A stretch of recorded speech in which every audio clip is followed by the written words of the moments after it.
Today our case is based in Limerick. Limerick is a major city in the Republic of Ireland, set in the Munster province in the south of the country. Its compact old town is known for the medieval era, St Mary's Cathedral and St John's Square, which is lined with Georgian townhouses. Standing along the River Shannon, the 13th century King John's Castle is one of the city's most recognisable sights. Limerick has a vibrant charm, rich in culture, warm hospitality, top-tier visitor experiences and lively nightlife. Our first port of call, though, is to a place called 6 Mile Bridge in County Clare, which is located midway between Limerick City and Ennis. A woman named Sylvia Roach Kelly lived there. Sylvia was born to John and Esther Burke, and she grew up on the north side suburb of Coona, which is situated in County Limerick, and as of 2008 part of Limerick City, due to a boundary extension. Sylvia worked casually as a barmaid in the Globe Bar on Cecil Street in Limerick, but she was an amazing artist and her lifelong dream was to open her own gallery. She married Lorcan Roach Kelly and went on to have 2 children. While her eldest was on the autism spectrum, a boy of 12, her little girl was a happy-go-lucky 4-year-old in 2007. But things weren't easy for Sylvia. It was hard work and unfortunately her marriage broke down in 2007. Why they broke up I'm uncertain, as Lorcan seemed to support her dreams. In 2005, Sylvia opened her gallery in 6 Mile Bridge. It was called the Miller Gallery, but due to rising rental costs and other overheads, she had to close the gallery in the summer of 2007. This did not set Sylvia back, and she would go on to set up a picture framing business and showcase her own art from home, along with running art classes, and was due to start a pottery class in January 2008 for adults and children. She was also working part-time in the Woodcross Bar and Restaurant. While separated, Lorcan and Sylvia continued to successfully co-parent their 2 children and remained close. On Friday, the 7th of December 2007, Christmas season was in full swing here in Ireland. It was also a time that Sylvia would be turning 33 years old, and so she decided, along with her friend and sister, that they would go out in style by going to Limerick City to celebrate her birthday. Christmas was only a fortnight away, and the city centre was packed with office parties and late-night shoppers. Sylvia would have felt safe in the festive atmosphere this night, in a city she was all too familiar with. This was a much-needed night out. What with the breakdown of her marriage, the failure of her gallery, and being a full-time mother to her children, it was a night where she wanted to let her hair down and feel young, free and single, with her nearest and dearest. This was a rare occasion, and I think none of us would begrudge her. While out, as many of us do, she and the people she was with went on a bit of a pub crawl. As the night progressed and the pubs closed, it was time to hit the nightclubs, which on this occasion it led them to Ted's nightclub, where everyone danced and socialised until the wee small hours of the morning. While at this club, Sylvia would meet up with a young man who seemed smitten with her. They began talking, dancing and had a few more drinks together. He was a good bit younger than Sylvia, being only 23, but age didn't matter, they were having a ball. The man in question was Jerry McGrath. Jerry was from Ballywalter, Cashel, County Tipperary, which is around an hour-and-a-half drive from Limerick City. He had intended on going home that night, but after checking the train timetable, he decided to stay drinking with his friend in the Claren Hotel before heading to Ted's bar where he met Sylvia. As Sylvia and Jerry had made such a good connection, he decided to invite her back to the hotel he had booked himself into for the night, the Claren Hotel, now known as the Clayton Hotel. Sylvia was obviously comfortable enough with Jerry to agree to this, but little did she know that this decision would cost her her life. They both walked hand in hand along the street and hailed a taxi, even though it was only a 15-minute walk. When the next morning came round, it was time for people to check out of the hotel, which was usually before 12 noon. The cleaners knocked on everyone's door to alert them to leave so they could prepare the rooms for the next guests. Many people, as you can imagine, after a night's drinking and being late to bed, did not check out in time. By 1 p.m, the cleaning staff were getting frustrated. According to reception, Jerry McGrath had not yet checked out, and with no response to their knocking, the staff decided to let themselves into the room to clean it. On entering the room, it was as expected. They stripped the unmade bed, gathered the empty bottles from the night before, and tidied up in general. Then they made their way into the bathroom, and as they did, they discovered a naked woman lying face down in the bathtub, with her arms by her side and her hands underneath her.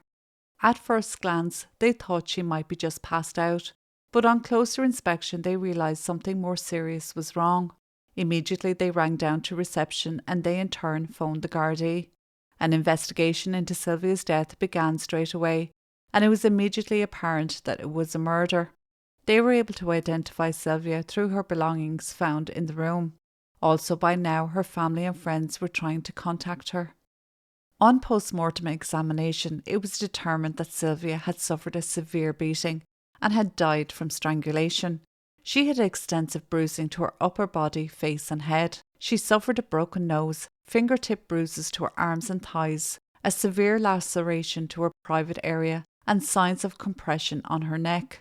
Gardaí found DNA evidence confirming a sexual encounter, and fingerprints were found on the bath. Other evidence was also collected in the room, which included 2 blood-soaked towels near Sylvia's head and shoulders, a small amount of blood found on the bed sheets as well as on the carpet next to the bed. The Gardaí were given the name that the room was booked under, and of course it was Jerry McGrath. Reception informed Gardaí that Jerry had failed to check out of the hotel and he was nowhere to be seen. So in order to find him and trace his last known movements, they began to collect CCTV footage from the night before and earlier that morning. They found footage of Jerry leaving the hotel at around 11 a.m. and also footage of Sylvia and Jerry walking along the streets of Limerick hand in hand and getting a taxi, arriving at the hotel at 3 a.m. It wasn't long before the Gardaí got in contact with Jerry's family, and they were very cooperative in the investigation. It was discovered that Jerry had taken a last-minute trip to England, and from there he made his way to Scotland. Obviously, he was on the run. Jerry's family got in contact with the other family members, and they persuaded him to return to Ireland. When he returned, he was brought to Henry Street Garda Station, where he was questioned about the death of Sylvia. He was then formally arrested and charged with her murder.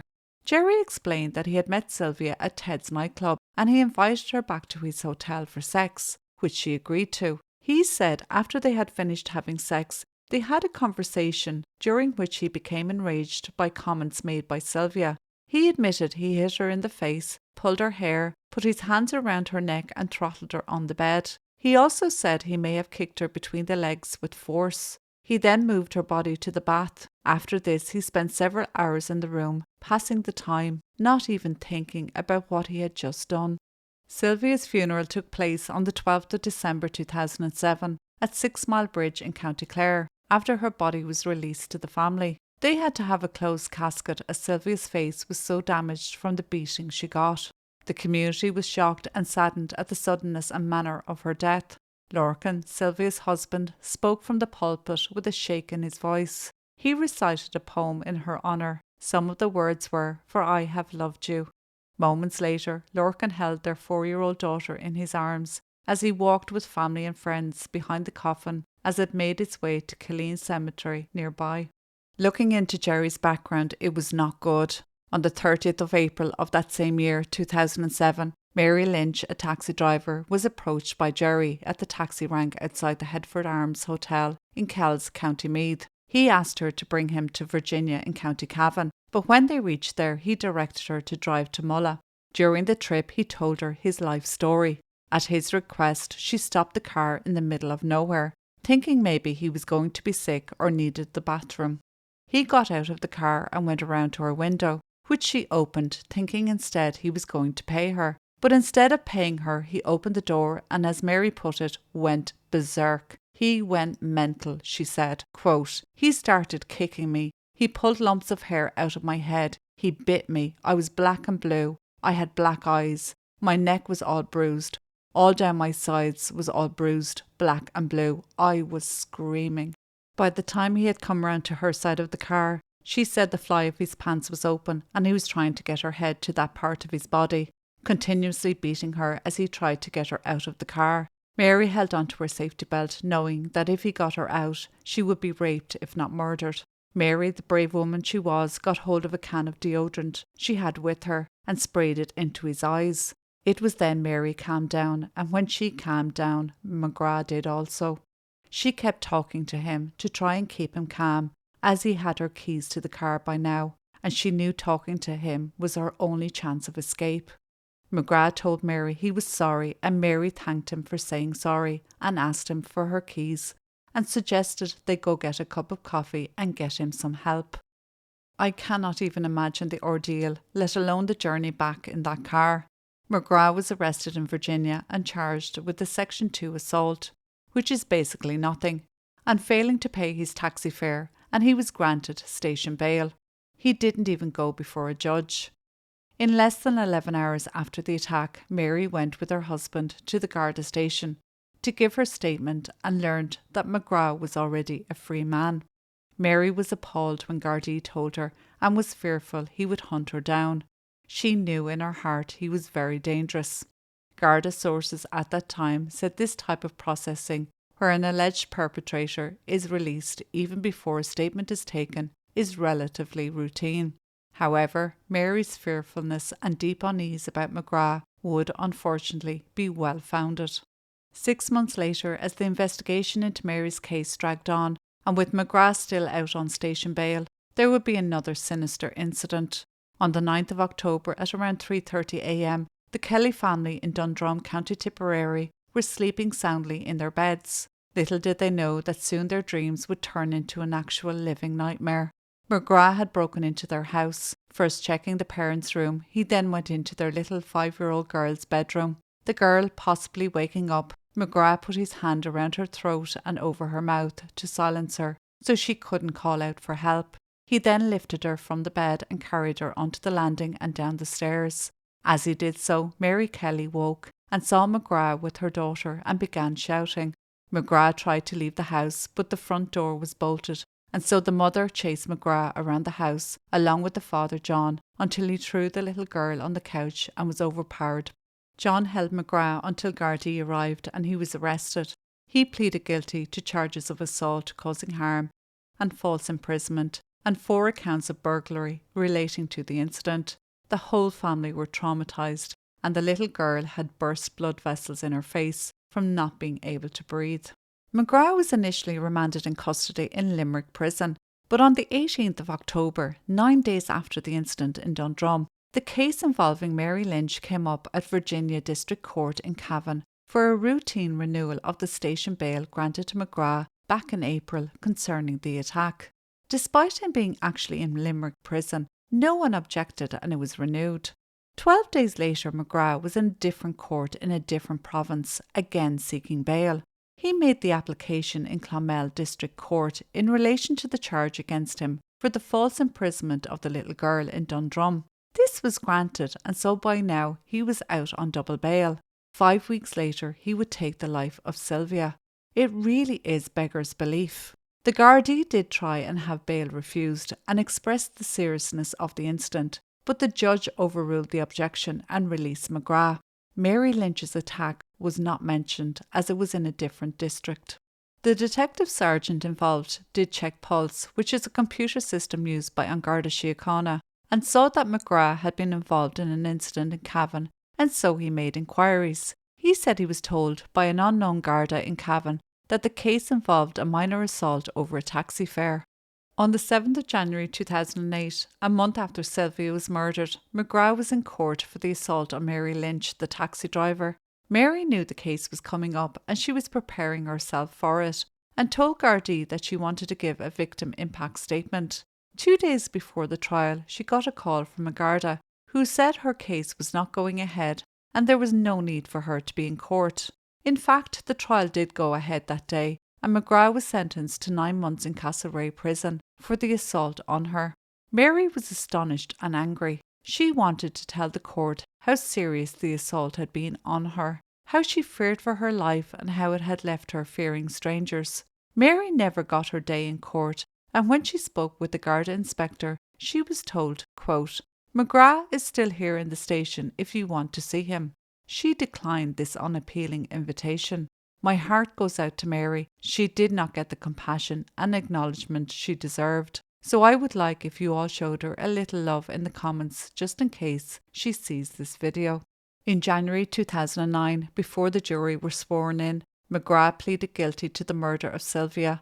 Mr. Justice Barry White imposed the mandatory life sentence. In a victim impact statement, Sylvia's husband Lorcan told heartbreakingly of the effect her death had on their children, particularly their eldest son who has autism. He cannot cope easily with change. The one constant in his life had been Sylvia, and without her the world has become a much harder place, he said. Without her unconditional love and patience, he has been robbed of the comfort he could find only with her, he added. 4 weeks later, McGrath was sentenced in relation to the incident involving the 5-year-old girl. The defence said that McGrath came from a respectable family and that he had suffered from alcohol addiction and had lost a child with a partner. Judge Tehan said that people have a right to expect and enjoy safety and security in their own home, and that on this night the Kelly family were not able to do so. Passing sentence, the judge took into account McGrath's plea of guilt and his admissions to Gardaí. He was sentenced to 10 years for false imprisonment, 8 years for the charges of burglary, and 4 years for assault causing harm, with all sentences to run concurrently and together with McGrath's earlier sentence for murder. As of 2022, McGrath has actively engaged in services relating to his release, including the possibility of supervised day release to visit family. Sylvia's family found this very distressing and contacted the prison service, who informed them that this had now been withdrawn from McGrath and he would not be released on day release, but did not give a reason. After Sylvia's case and the other cases were put to rest, there was basically a shit show here in Ireland regarding corruption, malpractice within the Garda force, along with political discourse, so much so that the Minister for Justice had to resign. We had a whistleblower, Jerry McCabe, and an inquiry that went nowhere really. A few resignations, early retirement with a full pension no doubt. No criminal charges brought against anyone, but it all cost the taxpayer a lot of money. Sylvia's husband sued the state and An Garda Síochána on behalf of his children, and that was not successful. I could go into it all, but it would take forever and you'd be dizzy with all the information. But I will leave links in the description box under the video. Thank you all as always. Sending you all my love. Rest in peace, Sylvia.